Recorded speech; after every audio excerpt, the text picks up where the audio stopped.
The Holy Gospel according to Luke. Glory to you, O Lord. Then Jesus said to the disciples, "There was a rich man who had a manager, and charges were brought to him that this man was squandering his property. So he summoned him and said to him, 'What is it? What is this that I hear about you?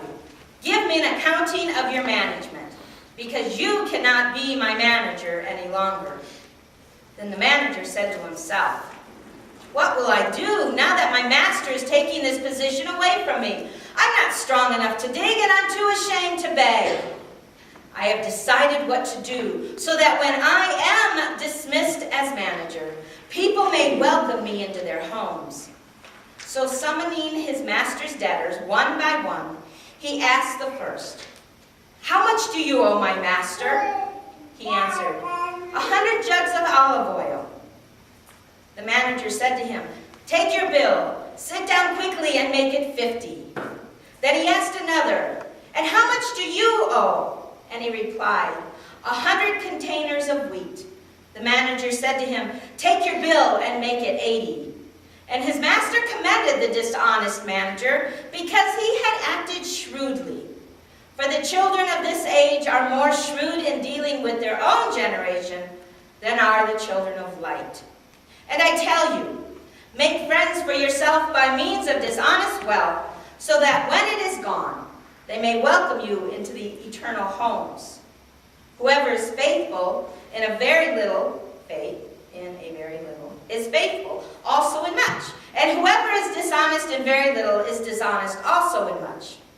If then you have not been faithful with the dishonest wealth, who will entrust you with true riches? And if you have not been faithful with what belongs to another, who will give it to you what is your own?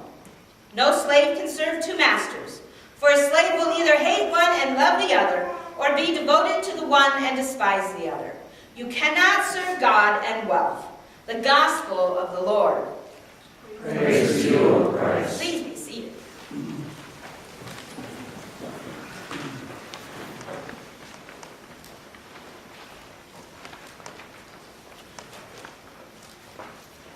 The face of God himself welcomes his children into this place of worship. Let him be with you all this morning. Shrewd. We heard it in our gospel lesson this morning. Shrewd. Doesn't sound like a very good word, but here's what Webster says it means.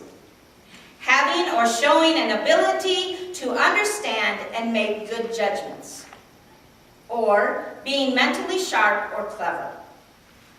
Obsolete meanings of shrewd were abusive and dangerous. And I think even today when we think of somebody being shrewd, we don't think of them as a very good person. But the point to this parable that we've heard about is not that servant's dishonesty, but his wise decision-making in a time of crisis. A theologian by the last name of Tannenhill states, a distinction is drawn between his dishonesty, which he is not being commended for, and his shrewdness. His whole future depended on quick thinking and immediate actions. So, the servant is presented as an example of decisive thinking and acting to save himself. Shrewd. How we use our resources, how we spend our money, invest in our church, how we treat one another, how we care for creation. Our ingenuity is what makes us shrewd and good stewards. Ingenuity is what got this land manager out of trouble, sort of. See, the land manager was shrewd by using his ingenuity so he wouldn't have to dig holes and ditches, and he wouldn't have to sit on a street corner and beg. Instead, he made friends by chopping off things that didn't belong to him, but making the other people happy. He knew he was going to be fired anyhow, so what difference did it make to him if his master wasn't going to get all that he deserved? It didn't matter. But he saved his own skin. God kind of liked that, but I wonder why. sometimes desperation makes quite an inventive person. The land manager gives us an example of what to do with our own excess. He knew that 50 jugs of oil was plenty for the master. So taking in the 50 jugs would have just been too much for the master. He made that decision. So, not only did he get himself served by making friends with the oil guy who was in debt, but the oil guy now has the opportunity to either sell those 50 jugs of oil, or he can barter for something that he needs. In being selfish for himself, the land manager also was helping his brother. What do we, as members of this world, do with our excess? Do we keep it? Do we give it away? Do we sell it? Do we give our excess to the church? The extra time we have during summer to perhaps mow the lawn or tear down the weeds is a great use of your excess time so that those chores don't need to be hired out. Do we give our extra rolls of toilet paper to the church because we went crazy at a paper sale and now we don't have anywhere to put all that toilet paper? Or do we give it to the safe house who can always use such things? You were shrewd enough to make a wise purchase. Now we must learn to be shrewd enough in what to do with dispensing our excess. What is done with our excess money?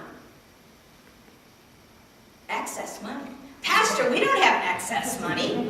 Are you nuts? Do you know where we live and what time we live in? There is no such thing as excess money. Maybe you do have excess money and you just don't know it. What happens to the change in your pocket or in your pocketbook at the end of the day? What do you do with that?